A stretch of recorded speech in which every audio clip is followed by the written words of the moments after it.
대당 내전록이라고 하는 것이 당나라 초기에 편찬된 가장 체계적인 처음으로 만들어진 체계적인 그런 불전 목록인데 그 불전 목록에 이제 어떤 경전들이 번역되었다는 걸 앞에 서술하고 마지막 권에서는 그 입장록이라고 해서 처음으로 이때 대장경이 당나라 때 만들어지게 됩니다. 황제의 명령으로 대장경이라고 하는 것이 만들어지게 되는데 대장경의 순서를 쭉 정합니다. 아까 아함경이 현재 그 일본에서 나온 신수대장경에는 제1책 어떻게 보면 제일 앞에 들어 있거든요. 그건 이제 근대 불교학에서는 설해진 순서대로 아함경이 들어가 있는데 그럼 이때 보게 되면 이제 그 경전의 뭐랄까 그 위상, 그러니까 중요한 경전 위주로 들어가게 되는데 이 목록의 제일 앞에 대승경전들이 들어가고 대승경전들을 다 하고 나서 그 다음에 소승경전 위치되니까 아함경은 바로 그 자리에 오게 되겠죠. 그러니까 대승보다는 열등하다는 것을 목록에서 순서로도 보여줍니다.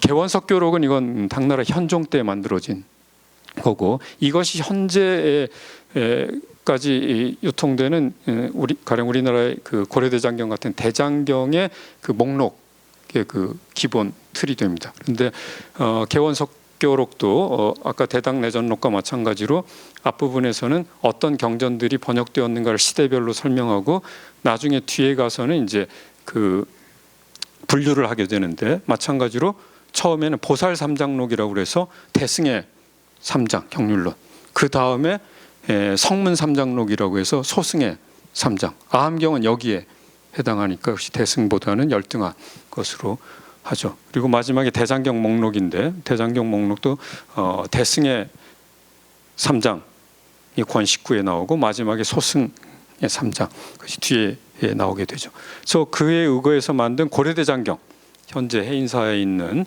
고려대장경이 지금 저 K0001 이거는 이제 한국의 대장경 연구소에서 붙인 번호죠.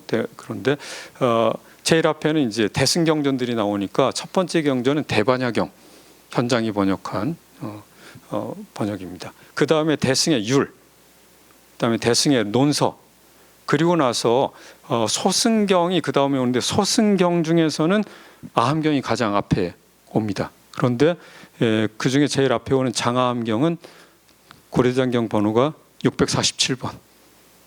그러니까 647번째로 중요하다. 아마 이렇게 생각했던 게 아닌가 싶습니다. 대승에 비해서 소승의 위상이라고 하는 게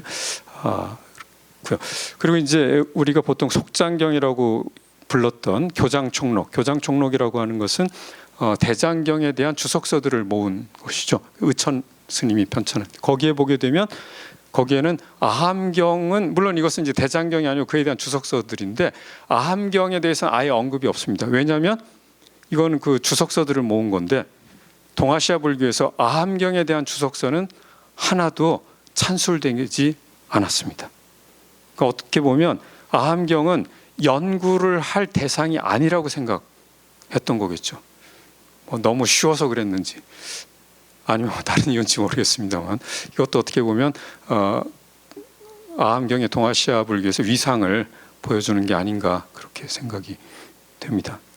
그런데 그럼 왜 동아시아에서는 그 아함이 그렇게 중시되지 않았는가, 니카야가 중시되지 않았는가를 간단하게 제 생각을 말씀드리면 그건 동아시아에서 불교라고 하는 것은 기본적으로 인도와는 다른 차원의 사상으로 받아들여졌기 때문이 아닌가 그렇게 생각을 합니다. 그걸 저는 이제 현학이라고 하는 원래 중국에 있던 현학으로서 불교를 받아들인 것과 관계되는 게 아닌가 그런 생각을 간단하게 말씀드리려고 합니다.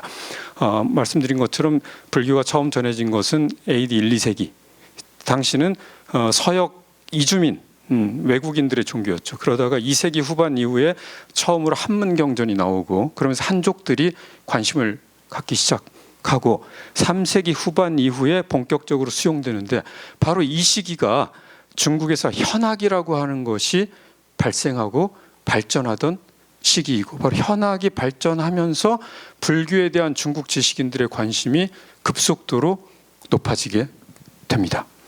그 현학이란 무엇인가 하면 당시 이제 후한대에 뭐 전한대부터 그렇습니다. 한나라 때에 체제 이론, 체제 사상으로서 유교가 확립돼 있었는데 후한 또 삼국시대라고 하는 혼란기를 거치면서 지식인들이 그런 유교의 한계에 대한 반성을 하고 또 혼란스러운 현실을 도피하려는 어떤 새로운 사상을 추구하면서 유교와 노장 사상이 혼합된, 그래서 노장 사상을 근거로 해서 유교 경전을 재해석하려는 시도들이 3세기에 들어서 나타나게 되고, 그런 과정에서 우리의 현실 세계, 현상 세계와 그 현상 세계 너머를 포괄하는 보다 근원적인 진리를 추구하는 그런 사상 경향이 지식인들 사이에 발전하게 되고, 그것이 현학이라고 생각을 합니다.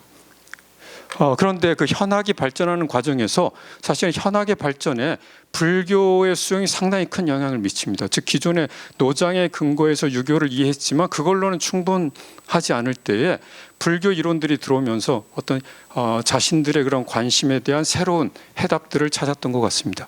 그래서 처음에 이제 노장 사상을 매개로 불교를 이해하고 수용했지만 나중에는 불교에서 노장 사상을 넘어서는 또는 그걸 보완하는 이론들을 발견하게 되고, 특히 서로 모순되는 것을 아우를 수 있는 개념의 틀로서 불교의 공이라고 하는 것을 주목합니다. 공이라고 하는 것은 그렇죠, 유도 아니고 무도 아닌. 근데 사실 중국에는 그런 적절한 이론적 틀이 없었다고 한다면 그걸 불교의 공에서 찾고, 그래서 공에 대해 굉장히 주목하고 연구를 하고, 마침 2세기 말에 처음으로 이제 반야경 중에 짧은 반야경인 도행 반야경이 번역이 됐기 때문에 관심을 갖게 됩니다. 그래서 현학이 불교의 영향을 받았는데 상대적으로 불교도 현학의 영향을 받게 됩니다. 서로가 사상 영향을 받으면서. 그래서 그런 처음엔 노자적인 불교 이해를 하다가 나중에 이제 장자적인 불교 이해로 가게 되고요. 그러면서 불교 또한 현실 바깥에서의 가치 있는 삶의 모범, 그러니까 불교 승려의 삶이라고 하는 것 자체가 당시 지식인들의 어떤 이상적인 삶의 유형으로도 주목이 되게 됩니다. 즉 은둔자, 즉 세속을 떠났고 어떤 영원 불변한 최고 경지를 추구하지만 그러나 동시에 현실에서 완전히 벗어나지는 않은 삶, 특히 이것이 대승불교의 보살이라고 하는 것하고 결합돼서 거기에서 어떤 현학을 추구하는 사람들이 어떤 자신들의 이상을 대승불교의 공사상이라든지 어떤 보살 이런 데서 찾게 되고, 그러면서 지식인들이 불교, 특히 대승불교에 많은 관심을 갖게 되었습니다. 옆에 그림은 유명한 그 삼소죠, 여산의 회원 스님하고 대표적인 유학자 또 도사가 같이 모였던 그런 그림입니다. 그래서 반야경에 기초한 반야중관 공사상이 현학을 완성한 이론으로 중시되었고, 유와 무의 대립을 넘어서는 중도로서의 공 발견되고, 그래서 그것이 현학을 체계화하고 더 나아가서 이제 유불도 삼교 일치론으로 발전을 하게 되고, 그래서 그런 공에 대한 관심 속에 대승불교가 널리 수용되고, 그러다 보니까 이른바 소승이라고 폄하되는 그 아함경 니카야는 상당히 열등한 것으로 받아들여졌던 것이 아닌가 생각을 합니다. 그래서 인도 불교는 기본적으로 아함경 니카야를 기반으로 하면서 거기에 아비달마를 가지고 인도 불교가 발전했고, 대승은 어떻게 보면 조금 부차적인 것이었다고 한다면 동아시아 불교는 전혀 다릅니다. 대승경전이 근간을 유지하고, 즉 반야경, 또 법화경, 화엄경 이런 것들이 근간을 유지하고, 거기에 대승의 논서인 유식학 계열의 유가론이라든지 열애장계의 대승기신론 이런 것들이 결합돼서 동아시아 불교 사상이 형성되었다, 이렇게 볼 수 있을 것 같습니다. 그 현학으로서의 불교는 인도 불교와는 다른 중국적인 불교고, 그거는 구마라집의 초기 제자였던 승조의 사상, 그건 보통 역설이라고 하죠.